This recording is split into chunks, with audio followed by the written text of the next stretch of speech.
Amour et timing, comment être sûr de ne pas passer à côté d'une femme super? C'est ce que l'on va voir dans la vidéo à venir. When nothing really mattered, I could always count on you. Your touch will leave me breathless, so let me give it back to you. Salut mes petits bichons, j'espère qu'aujourd'hui ça va. Moi de mon côté ça va super. Comme vous pouvez le constater, je suis obligée de tenir ce truc parce que je ne sais pas ce que j'ai foutu du petit bitonio là qui est censé le garder là. Donc, du coup je pense que ça va être très très drôle. Alors cette vidéo elle est faite pour vous si vous avez déjà rencontré quelqu'un qui avait l'air parfait pour vous mais qui n'était pas intéressé par vous. Et si vous vous êtes dit que c'est vraiment dommage et que votre crush avait eu affaire à la version bêta de vous, ce que l'on va se raconter va vous intéresser. Mais avant de rentrer dans le vif du sujet, pour ceux qui ne me connaissent pas, je suis Lula Morales et je travaille dans le milieu du coaching depuis 10 ans. Et je suis là pour accompagner les hommes et les aider à monter en charisme et en attraction. Pourquoi en attraction? Parce que comme je le dis tout le temps, une femme qui n'est pas attirée par vous ne se laissera pas séduire. Aujourd'hui, j'ai envie de vous parler des lives du jeudi. Je tiens à vous présenter mes excuses parce que du coup, les 2 dernières semaines, je n'ai pas pu assurer les lives du jeudi parce que malheureusement, j'étais malade et très fatiguée et d'ailleurs je pense que est-ce que j'aurais pas un petit peu plus de lumière comme ça? Du coup, je vous donne rendez-vous jeudi pour le live du jeudi. Checkez bien l'onglet communauté parce que je vais vous noter justement les thèmes des lives du jeudi et je vous tiendrai donc au courant de qu'est-ce qui va se passer dans le live du jeudi. Donc voilà, checkez l'onglet communauté et on va en discuter. Ceci dit, maintenant on va pouvoir rentrer dans le vif du sujet. Alors, j'ai l'impression que beaucoup d'entre nous, et moi incluse, hein, ça c'était avant, je pense que beaucoup d'entre nous avions en tête ou avons en tête une personne avec qui on aurait été tellement heureux si on avait réussi à capter son attention. Et c'est le genre de situation qui peuvent être la naissance d'une fixette. Qu'est-ce que c'est qu'une fixette? C'est le fameux one it is. C'est la personne sur qui on va bloquer pendant plusieurs semaines, mois ou années, hein, ça m'est déjà arrivé, et qui vont nous laisser un véritable regret. Et en général, ce qui va motiver ce regret, c'est la sensation de ne pas avoir été assez. Et aujourd'hui, je vais vous parler de comment faire pour que cela ne vous arrive plus jamais et que justement vos fixettes ne vous tiennent pas justement à la gorge pendant trop longtemps. C'est ce qu'on va voir dans la vidéo d'aujourd'hui. Alors, pour tout vous raconter, c'est quelque chose que je n'ai jamais vraiment caché. Le pire râteau de ma vie, ça a été la première impulsion de mon évolution. Pendant très longtemps, j'ai eu un peu honte de l'admettre et j'ai même eu un peu honte de me dire qu'il puisse le savoir parce que cette personne et moi sommes encore en contact. Mais ça a été la première impulsion vers mon évolution parce que, pour être honnête, je m'étais promise que si je devais recroiser un mec que j'estimais aussi bien pour moi et aussi parfait pour moi que lui qui correspondrait à ce point à mes critères, j'avais envie qu'elle sache me reconnaître. Et je n'avais pas envie d'avoir à revivre en fait ce que j'ai vécu justement avec le plus gros râteau de ma vie, où pendant très longtemps je me suis beaucoup reproché en fait qu'il ait eu affaire à une version bêta-test de moi, une version de moi pas aboutie. Alors à ma décharge, j'étais très jeune lorsque je me suis pris le plus beau râteau de ma vie. Et forcément, par définition, à l'âge à laquelle j'étais, je n'étais que le brouillon de moi-même pour reprendre une expression qui n'est pas à moi. Et entre-temps, bien évidemment, même si je m'entends encore bien avec cette personne, sur le plan émotionnel, il n'est qu'un ancien souvenir. Mais le fait de ne plus être intéressée par lui ne m'a pas amenée à m'arrêter dans ma démarche. J'en ai carrément fait mon métier en fait. Le plus gros problème, la pire chose à faire, c'est de vouloir absolument et à tout prix convaincre cette personne, et notamment pour vous cette femme, de changer d'avis en lui faisant une cour assidue et en pensant que l'on doit compenser le fait d'être pas assez pour l'autre en surinvestissant. Je m'explique, il y a d'un côté votre valeur et puis d'un autre côté, il y a votre investissement. Bien évidemment, il y a votre valeur perçue, puis il y a votre valeur intrinsèque. Et il y a l'investissement que vous mettez. Et lorsque vous rencontrez une femme, il se peut que vous évaluiez qu'elle soit mieux que vous, qu'elle soit, comme on dit en anglais, hors de votre ligue, parce qu'elle est particulièrement jolie ou parce qu'elle a un travail qui, justement, présuppose un certain prestige ou ce genre de choses.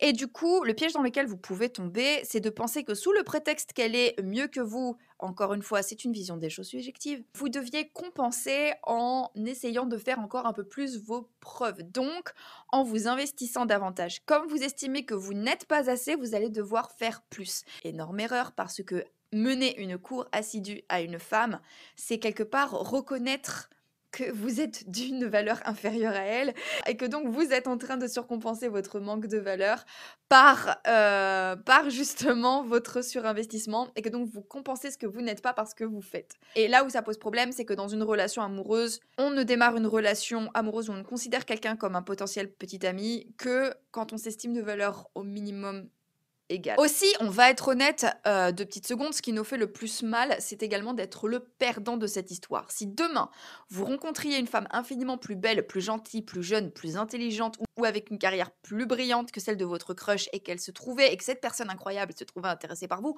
vous seriez ravi de renoncer à votre crush du moment avec la sensation d'avoir gagné au change. Et je peux le comprendre parce que dans la plupart du temps, ce qui va provoquer des réactions chez nous, ce qui va provoquer des émotions chez nous, ce ne sont pas les événements, ce sont la manière dont vous les interprétez.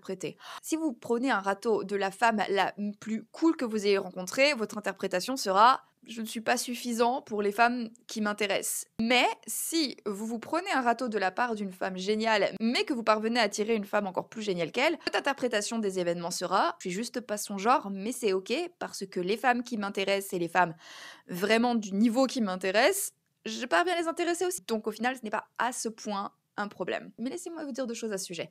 Tout d'abord, une femme sur qui vous fixez est une femme qui n'a pas eu le temps de vous décevoir, ok? Votre relation existe dans un monde parallèle appelé votre tête, et dans ce monde, tout aurait été parfait. Mais dans notre monde à nous, même si vous étiez parvenu à attirer son attention et à le conserver, cela n'aurait pas du tout été parfait, et votre relation aurait même probablement été aussi compliquée que toutes les relations que vous avez déjà eues en amont. Deuxième chose qu'il faut intégrer, on est bientôt 8 milliards sur cette Terre. Osez me dire qu'il n'y avait qu'une seule femme sur cette planète qui vous aurait plu et avec qui vous auriez passé votre vie? Vraiment. Et en fait, maintenant que j'y pense, je sais aussi une chose. Le meilleur moyen de définir le timing et d'être sûr de ne pas passer à côté d'une femme exceptionnelle, c'est d'être en constante évolution. C'est un phénomène que j'ai vécu régulièrement. C'est que je me suis déjà fait ghoster ou je me suis déjà pris des râteaux de la part de jeunes hommes. Et je les recroise quelques années plus tard et je me demande comment j'ai pu me mettre dans des états pareils pour eux. J'ai mis en perspective la valeur que je leur attribuais quand j'étais plus jeune. Non mais en plus, la plupart d'entre eux, je m'entends encore très bien avec eux et ce sont des mecs géniaux en tant que potes quoi. Mais c'est juste qu'ils m'intéressent plus du tout sur le plan romantique. J'ai vraiment l'air d'être une connasse qui dit que je suis parvenue à dépasser tous mes crushs parce que maintenant je m'estime 1000 fois mieux qu'eux. Non, c'est juste que le fait d'avoir évolué m'a permis de remettre en perspective en fait ma vision de ces hommes et surtout ça m'a permis de rencontrer d'autres hommes et donc de pouvoir avoir des éléments de comparaison. Et surtout, oui, on va quand même pas se mentir, plus j'évolue dans ma vie, plus je rencontre des personnes qui me correspondent, moins je suis impressionnable, mais surtout plus je parviens à rencontrer des hommes qui me correspondent et notamment des hommes qui ont pour moi une valeur supérieure. Et en fait, la meilleure chose à faire, c'est de ne pas s'arrêter sur ces fixettes et de se donner l'opportunité de rencontrer d'autres personnes que vous considérez comme mieux pour vous. L'idée, c'est que si votre évolution en tant qu'individu et votre développement personnel observe comme ça une espèce de pente qui, dans les grandes lignes, sont montantes, par définition, lorsque vous allez croiser des gens au fur et à mesure de votre parcours, ces gens ne vont pas vous voir de la même manière. Des gens qui vous connaissent depuis très jeune, il peut y avoir cette espèce de petite persistance rétinienne qui fait que vous pouvez avoir, enfin, qui fait que même si vous évoluez en tant qu'individu, il se peut que les gens qui vous connaissent bien aient du mal à percevoir cette évolution. Lorsque vous êtes en constante évolution, il se peut que les personnes que vous avez rencontrées par le passé ne se rendent pas compte justement de votre évolution, mais à terme, vous allez être amené à rencontrer d'autres personnes qui, elles, vont directement avoir accès à une version de vous qui est un peu actualisée.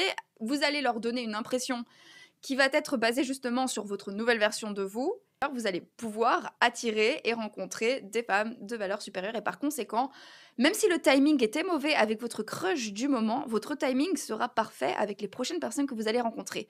J'espère que ce conseil fait sens. Si ce n'est pas le cas, dites-le moi dans les commentaires.